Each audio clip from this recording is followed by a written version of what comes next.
Máme kluky nějaký a dva kluci.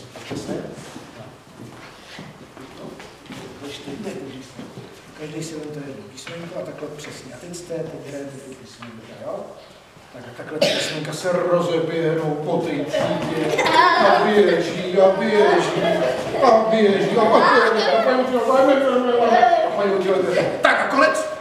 Postavte mi písmenka třeba slovo sova.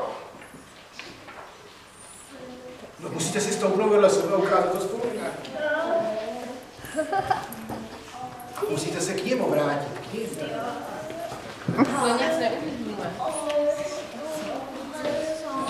Takhle mi bude a já čtu avos. Avos? Vy dočtete posádku. Ne, avos. A vy jste to dali posádku, že si chcete zleva doprava. Avos. Tak utoč, ještě budeme číst S, O, V, A. To je dohromady. Sova. Co to je vlastně sova? Sova je pták. To je pták, nějaký. To je nebezpečný ten pták? Ne. Klove. Jo.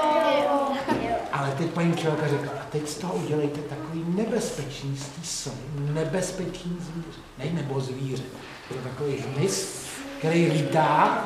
Co to může být z té sovy? Jak udělat ze sovy? Já vím.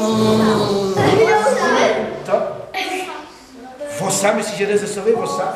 Dokážete udělat ze sovy vosu?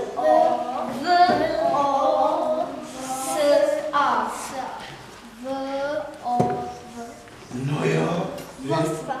Tak se teď houká, teď by těch píchal. Dávejte pozor, aby vás nepíchal ta vosa. Takže vidíte, že ze 4, ještě stoupněte, že ze 4 stejných písmenek to udělat různý slovo. Teď si to třeba vyzkoušíme. Nejen tak, vraťte mi tedy stečky.